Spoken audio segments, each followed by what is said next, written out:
Electronics দোকান, এটা আমার এক ভাইয়ের দোকান।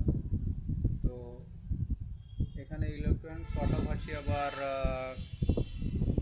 ফার্নিচারের কাজ করা হয়।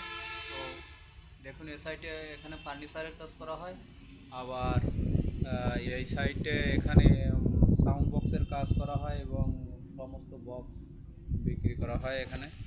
তো এবং নতুন বক্স সাউন্ড বক্সগুলো তৈরি করা হয়। তো দেখুন সাউন্ড বক্স। তো এটা হচ্ছে দিগরাজ বাজার, যাদের যাদের প্রয়োজন তারা আসে নিয়ে যাবে সাউন্ড বক্সগুলো। এবং ডিজিটাল অ্যাম্পলিফায়ারগুলো কাজ করা হয় এবং নতুন অ্যাম্পলিফায়ার বোর্ড তৈরি করা হয়। সকল অ্যাম্পলিফায়ারের কাজ করা হয়।